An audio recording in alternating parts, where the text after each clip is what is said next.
Сәлем достар, сіздермен Fortress of History каналы. Бүгінгі бейнеде біз екінші дүниежүзілік соғыстан кейінгі Германия туралы баяндаймыз. Жайғасып, лайк басып, каналға жазылып отырыңыздар.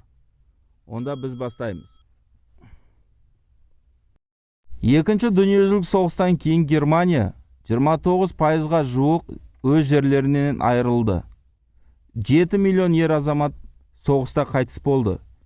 2 миллион азамат мүгедектер қатарында болды. Қалған 40 миллион адам ашаршылықта қалды.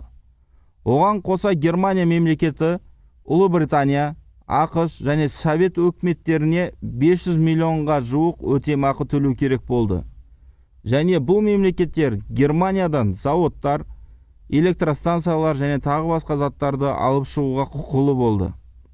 Бірақ немістер 3 жылдың ішінде мемлекетті соғысқа дейін болған Германияның күйіне жеткізді.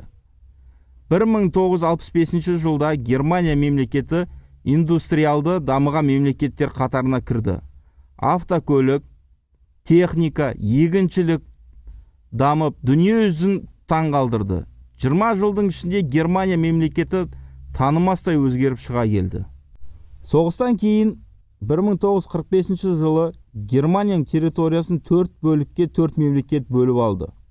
Олар Совет өкіметі, Америка құрама штаты, Британия және Франция.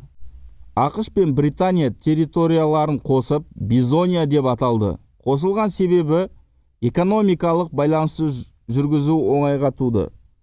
1949 жылы Бизонияға Францияда қосылды. Енді территориялар Тризония деп аталды.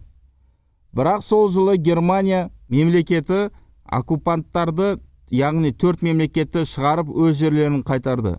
Бірақ бәрібірде Америка құрама штаты және Британия ықпалдығын ол жерде болды. Германияға байланысты екі шешім болды. Бірінші, Маргентау жоспары. Мемлекетті бірнеше кішкентай мемлекетке бөлу жоспары. Ал екінші, Маршалл жоспары. Ол Германияны дамыту. Өйткені ол Совет өкіметімен шектескен соң, ақш пен Британия Германияны Совет өкіметіне өтіп кетуінен қорқытты. Сондықтан соң екінші жоспарды қабылдап Германияның өркендеуіне көмек көрсетті. Германияны қайта құру үшін қиынға түсті. Өйткені зауыт, фабрикалар қираған еді. Және тәжірибелі кадрларда қалмаған. Олардың көбісі соғыста қайтыс болған, мүгедек болған. Ал басқалары шет елдерге қашқан. Мысалға, инженер Вернер фон Браун космос бағытында істеген. Ол ақшқа қашып, қазір әлемге әйгілі НАСА космостық компанияны қалаған адамдардың бірі болып есептелінеді. Кейін Совет өкіметінен Польшадан кеткен адамдар 2 миллионға жуық Германияның халық санын көбейтті. Уақыт өте келе экономика қарқынды дамыды. Бірінші, кризистен кейін жұмысшылар жалақылары аз, мемлекетке пайда көп әкелді. Екінші, неміс сапасына дүние жүзіне әйгілі болғаннан кейін сатылым жағынан қиындық тумады. Үшінші, Америка құрама штаты Германияға жаңа техникамен қамтыды. Ол Volkswagen Жук автокөлігі болды. Бұл машинаны дүние жүзінде таласып алды. Олар 21 миллион дана шықты. Бесінші, BMW мотоциклдар шығара бастады. Олар өз мотоциклдарын дүние жүзіне сатты. Алтыншы, Audi кішігірім микроавтобустар және мотоциклдарды шығарып сатты. 1950 жылы Германия дамуына Кореядағы соғыс көмегін тигізді.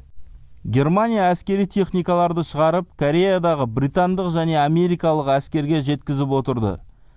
Жергілікті бизнесмендерді, банкерлерді мемлекет қолдап көмегін көрсетті.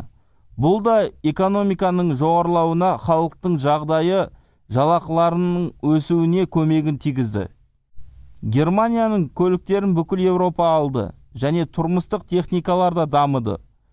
Көп қабатты үйлер салынды, халыққа ипотекаға берді, ал көп балалы аналарға пайызсыз ипотека берілді. 1963 жылы немістер халқын пәтерлермен толығымен қамтыды, ал Совет өкіметі үй мәселесін енді көтеріп жатты. 70 жылдары Германия жағдайы қиындай бастады, бірақ мемлекет оның да шешімін тапты. үлкен корпорацияларды, зауыттарды үшінші әлем елдеріне көшірді. Өйткені ол жерлерде жер арзан және жалақы төмен еді. Олар 30%-ын мемлекет қорын шет елдерге, яғни шет елдегі бизнеске инвестиция жасады. Жоғарыда айтылған шешімдер Германия экономикасын үлкен дәрежеге 90 жылдары алып келді. Қазір де Германия мемлекеті қарқынды дамуда. Европа бойынша экономика жағынан бірінші орында. Бірақ қазір Германияда үлкен проблемалар бар.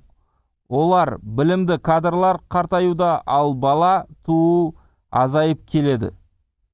Және мұсылман мемлекетінен көшіп иммиграцияланған адамдар көп.